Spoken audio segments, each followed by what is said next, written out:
viewers. I'm sorry you missed me live, but you can still tap the screen to give hearts, and you can also share. Welcome to those who are joining. So I've got my, hi Elaine, I've got my day labeled and my date to keep me accountable to do this 21 weekdays. Hey Alyssa and Jessica. So I will flip around now. Hi Julie. Welcome. So today, I'm Melissa. Let me introduce myself. I'm just got to get in this habit. Hi, Amy. Hi, Angela. So I'm Melissa Kaiserman from MakerySpace.com, and that is where I love to equip and educate and encourage fellow Etsy sellers in the more left-brained areas of running a creative business. And I'm going to be doing 21 days of scoping Monday through Friday. Monday through Thursday is kind of a topic. Friday is an Ask Me Anything Q&A. And some things will be like really practical things. Some things will be very instructional in nature. Hopefully everything will be helpful. So today I want to talk about 5 different productive things you can do for your business when you feel like that creative mojo is just not there that day. We all have days like that. There's days that I just don't feel like sewing. And if I'm caught up on my orders, I can actually, and I encourage you to build some margin into your schedule. So if you ever have those days, you're not panicked going, I have nothing in me to work on this stuff, and I have all these orders that are due to go out today. So there's just those days that we have. It could be because we're not feeling well, or we're tired, or the weather changes. Sometimes when it goes from sunny to cloudy and gloomy and rainy, it can be really hard to be motivated. We might have had a disagreement with our spouse or having issues with our kids. There's just all sorts of things that can affect our day and make us feel like that creativity is just gone. And I didn't put this on my list, but sometimes all we need really is like a little power nap. So I would actually encourage you to try that first, because that can really jumpstart your creativity. But let's say you tried that and you're still not feeling it. Sometimes it's best just to not force it, but there's other things you can do to be forwarding your business and be productive in your business without, I feel like that sometimes too, Angela, honestly, without having to be making something. And you'll actually feel a sense of accomplishment, even if you got nothing made, no kinds of orders made. Hi, Helen. So here's my first suggestion. Work on a tedious task that's related to your business that you are going to be so glad you got done, but that's not very fun. Okay, an example from mine. I make, one of my products is wallets that go in planners. And for those, I punch the spine so that it fits different planner ring configurations. That's something I do ahead of time. Now, when I'm making one of those wallets, it drives me crazy when I go and I check my spines and I don't have any of that size and I have to go and punch it, because that is a tedious task. There's nothing creative or fun about that part. But I'm always thrilled when I go, oh yeah, that's right, I did a whole bunch of those ahead of time and I have some ready to go. So think of something in your business that you don't enjoy doing, but that's necessary for what you make, and get some of that done. Just the mindless, tedious kinds of things that you can get done ahead of time. Sometimes I'll just print some labels. Yeah, bookkeeping is the next thing on my list, Elaine. Yes, eat the frog. Yeah, sometimes we creatives, those tedious tasks are the frogs that we just put off. And then when we need them, we're like, oh, now I have to do this. Another thing is the labels, like if you're packaging, if you print any kinds of stickers or labels, get a few sheets of those done ahead of time.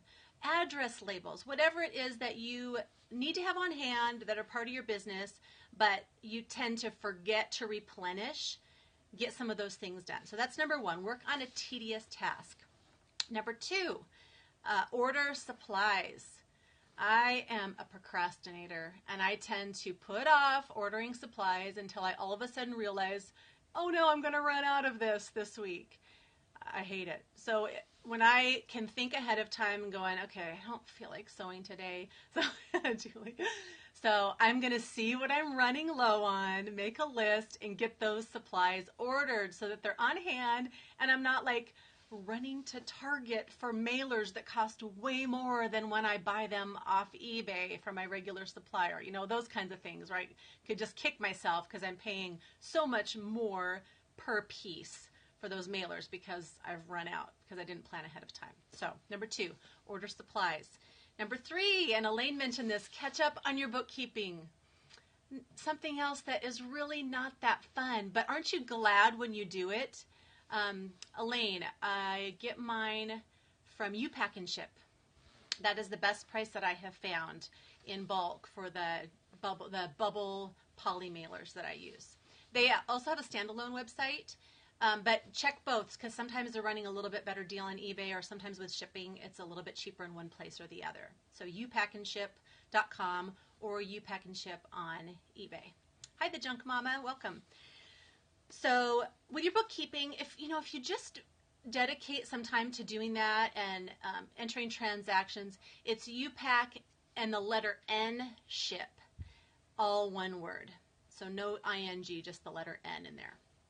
It's kind of like U-Pack and Ship, and they would just, yes, U-Pack and Ship. Thanks, Amy. If you keep up on that bookkeeping, then you're not feeling so overwhelmed like some of you may be feeling right now because you're trying to get ready for your taxes. So just, if you're not feeling the mojo, just go, okay, I'm going to check my bookkeeping, make sure all my transactions are entered, make sure, like I use GoDaddy bookkeeping, I need to see if any of my transactions are not categorized yet, get that categorizing done so that I'm all done. GoDaddy bookkeeping is my favorite. I've been using them for about 4 years now, and they import Etsy transactions and PayPal transactions, so then all your fees are classified already. You don't have to enter that part separately. And I also use the PayPal business debit card for all of my business expenses. So literally every single transaction, whether it's a sale or an expense, is imported into GoDaddy bookkeeping automatically. I just have to go through and check that they're categorized correctly. Yeah, I've heard of some people using Wave as well, Elaine. I have to make sure they're categorized correctly and that there's no duplicates. The only duplicate issue I've encountered is when I pay my Etsy bill with my PayPal business debit card. It records that as an expense, but the problem is those fees have already been recorded as expenses with each transaction, so it's like doubling the expenses, which throws everything off. So I just have to go and hide that or put duplicate expense, categorize it that way.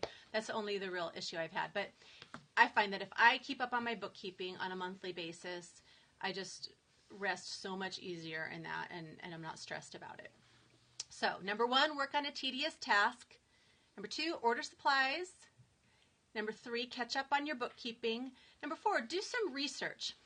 Let's say there's something that you've been wanting to figure out, like how to grow your email list, how to use Pinterest more effectively for your shop, how to create a Facebook ad that's going to be worth the money you spend and target the right audiences.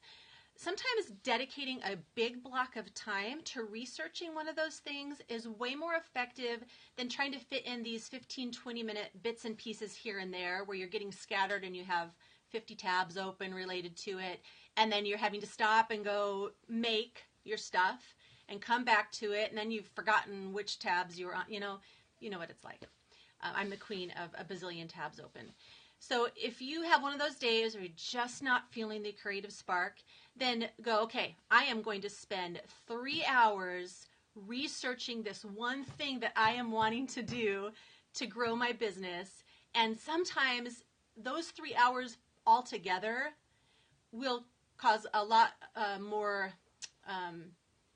you'll be more productive and you'll be closer to what you need to do than all those little chunks added up, even if they're more than 3 hours. So you may end up actually taking action at the end of that block of time, whereas you've been spending weeks just trying to fit in these little tiny bits and pieces here and there of time trying to figure it out. So that's another way to use that lack of creative mojo time. And then number 5, tidy your workspace. I know some people say, oh, I work better if everything's just kind of everywhere and a disaster. And there may be a few people like that, but I think really most of us, even though we may work in chaos, when we take time to tidy up and organize our workspace, whether that's just a table or whether it's an entire room, it's like it clears our minds. And sometimes I find that that's all I need to be able to go, okay, I'm feeling it again because I don't feel like everything's a disaster around me. And it may not even be work supplies, like what you use to make your stuff. It could be paperwork or, it's just these little things that can pile up even in the room that you're in if it's not even related to your business. And sometimes I even find that cleaning my kitchen restores my creative mojo. It has nothing to do with my business, but I feel that sense of accomplishment, and then it starts coming back to me. So just to recap, if you are not feeling the creative mojo for whatever reason, work on a tedious task related to your business and get some things out of the way. Number 2, order supplies. Number 3, catch up on your bookkeeping. I bet that felt good, Angela. Number 4, do some research for some area that you're trying to get ahead on or improve in your business. And number 5, tidy your workspace so that you are not distracted or feeling overwhelmed or suffocated by all the clutter around you. Okay. Does anybody else have any tips of things that they like to do on those days where they're just not feeling it when it comes to actually making something?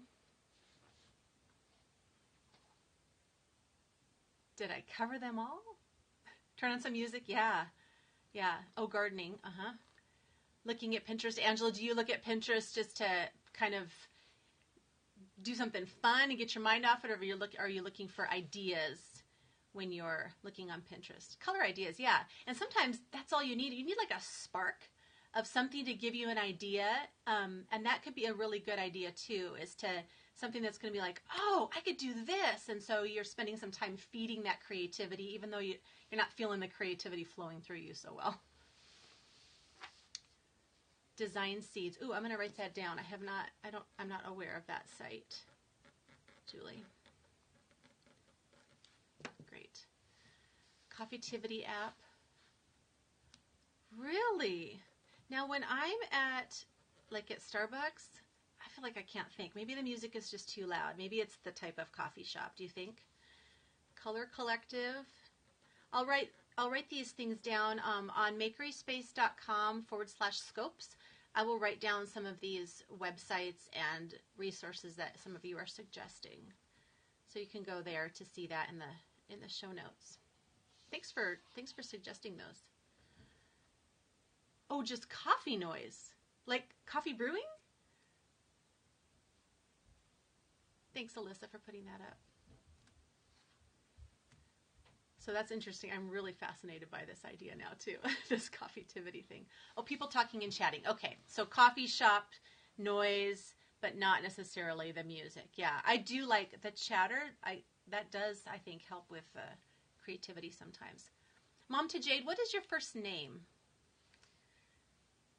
Thanks, Amy.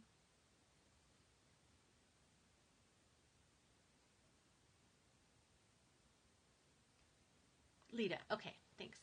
All right. If nobody has anything else to add, I will sign off for today. And remember, if you have anything that you'd like me to talk about on these scopes, please go to MakerySpace.com/scopes. And if you scroll down, there is a form that you can put your name and email address and any suggestion or question that you'd like me to cover. I would love for you to do that. 21 days.